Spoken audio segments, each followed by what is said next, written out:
Well, hello there. We're back again. For those of you joining us the first time, we are broadcasting from Northside Christian Church, and we are here discussing Christian 12-step recovery. For those of you joining us again, you know we're on step 8 today. If you are tuning in for the first time, please see that we have all the other steps here on video, and you are welcome to watch those at your own pace and get into those, but we're going to jump into step 8 today. We've been up through step 7, which means that we have really laid the groundwork for moving into repairing relationships. And we don't have time here today for me to revisit each step, but just to say that what we've really dealt with now is the past, and we're moving on into the present. And so in our last couple steps, 6 and 7, we looked at our shortcomings and our character defects. And the idea there is we're getting ready in step 8 to move into making amends and essentially apologizing in many ways for our behavior. And it would be silly to go and apologize for behavior that we're continuing.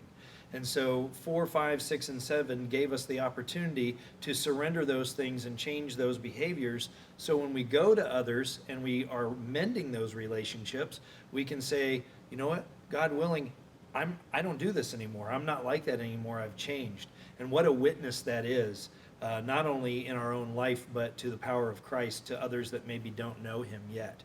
So step 8's exciting. It's a difficult step, but it's an excellent step. So let's dive into this.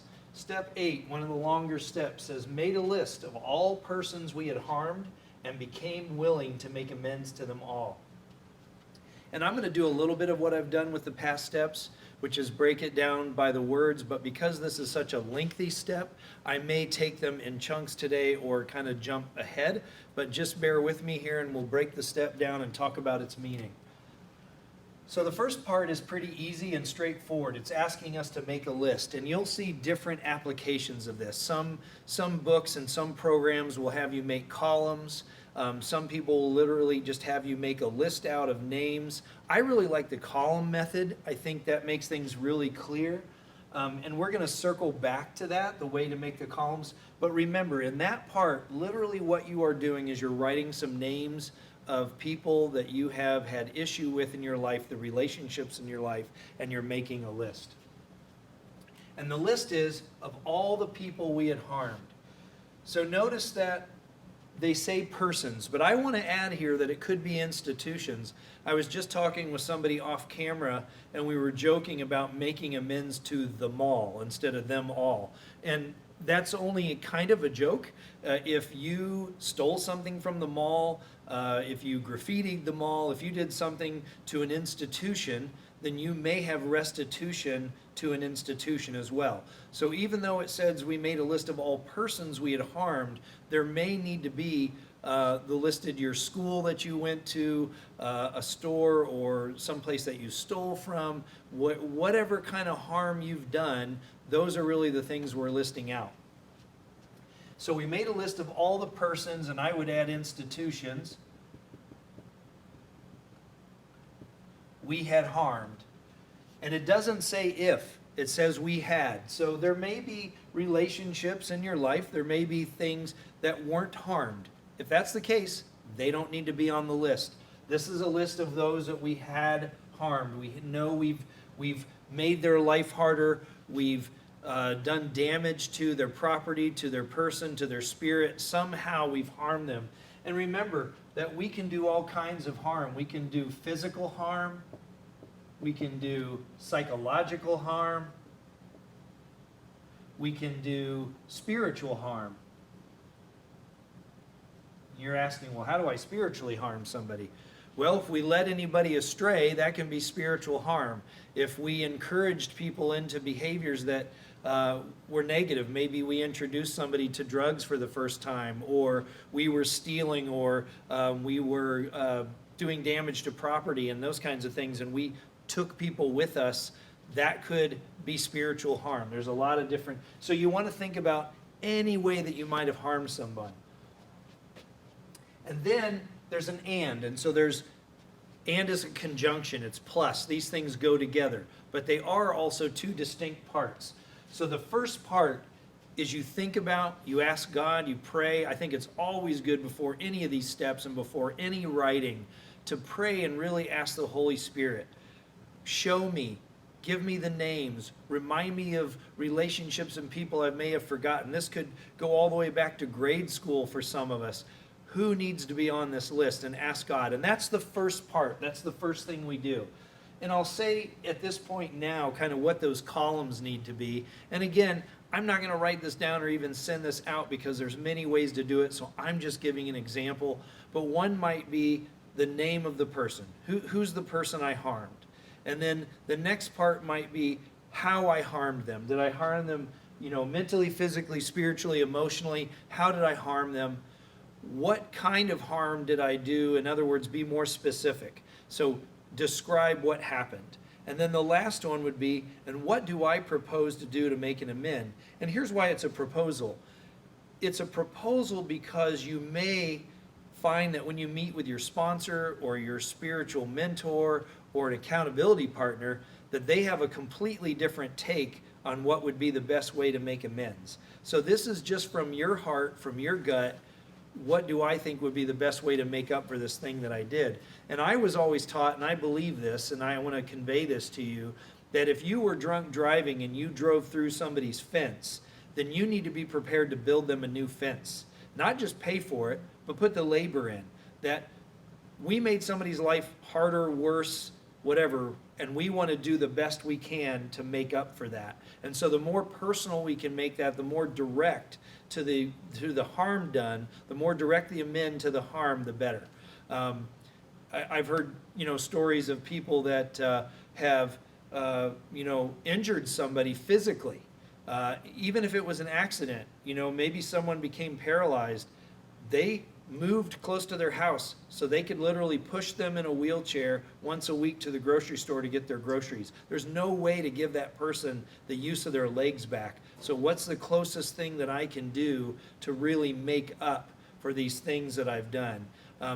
I've often heard the saying, if you didn't harm them by phone, you don't make amends by phone. We most of the time harm people in person. So we're going to be looking at doing an in-person amend. So we make those columns. But I think there's one column that often gets left out, and that's the one that, for me, is really most important when we're talking about step 8, and that is, what, if anything, I perceive they've done to me. Most relationships are two directions, bi-directional. It's not just us harming them or them harming us. There's a back and forth. There's a give and take. And I don't want to diminish those folks that have been abused or have literally been the victim of a crime. I'm not saying things aren't one directional. I'm saying the majority of harms are not one directional. And so we add an extra column and we talk about how did we harm them? Or what, if anything, did they do to us? And the reason I say that is this. If I'm going to go eventually, and of course we're not doing that in this step, we're preparing for it, but if I'm going to go eventually and I'm going to make amends, how can I make honest amends to somebody and have it be heartfelt if I am harboring animosity towards them for something I perceive they did to me? And so a big part of step 8 is forgiveness.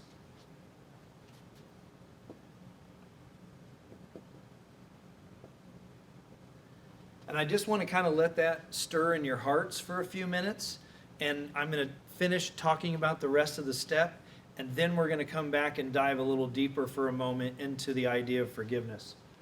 The second part of the step says, and became willing to make amends to them all. And remember, an amend is really to fix, to repair. That we are mending, repairing a relationship. I had a great spiritual mentor the first about 8 years of my life in recovery. And one of the things that he used to say that I love is he'd say, there's no more sacred place on earth than where an ancient hate has become a present love, where God has moved in and repaired a relationship in a way that only God could do, that really does become a divine moment, a divine place on earth. And so we're really looking to allow God to work and to fix and repair these broken relationships. And that's why it says became willing. We have exercised in many ways in our life our free will in negative respects. And now we have the opportunity to align our will with God's, to make a conscious choice to undo some of the damage we've done, to really allow God, because it is like being along for a ride, watching what God can do in our lives if we'll allow Him, if we'll be part of that. And so there is a big part of us being willing and allowing that to happen. And then we want to do that with all of them. Again, this will be God's timing. Not everybody will be available. I'm not going to spend a lot of time talking about specific scenarios, but I will say things to you like there are ways to make amends even to people who are deceased. And we'll talk about that more in step 9. But our job is to make that list and then to get willing to make amends to everybody, no matter what, even if that person is no longer physically with us. So I said we wanted to talk about forgiveness, and it really ties in nicely to the last part of this step. Forgiveness is not about forgetting. It's not about saying that someone who has done real harm to me, that I should go be around them and put myself in harm's way again. Forgiveness has nothing to do with that. It really is something that I believe is not done by the human will alone. Yes, we have to align ourselves with God, and we have to make the decision to do that. But I believe it's something that God does in and through us, that there is really no such thing as a human forgiving another human with their own strength. And so this step is a very spiritual step, and it's a step that really begs of us to bring God into what we're doing in a very big way, to transform our hearts, to maybe soften our hearts in places where they're hard against certain people in our life. And that again, our scripture that I wrote down here is Matthew 7:5, that if I'm going to go, right, I got to first see the plank in my own eye. I've got to see the things that I've done. But also, I know that sometimes we have that feeling that I can't go to that person. I can't, look what they've done to me. We, for our own freedom, for our spiritual freedom, to be of maximum service to God and His kingdom, we have to be free. And if we have not made amends to someone because we are holding something against them, we're not free. So this is the invitation to you. This step is an invitation for true forgiveness, for true freedom, and to move into the life and the purpose that God really has for you. So I want to thank you for tuning in again, for being a part of our step study. I look forward to seeing you again in step 9. Take care.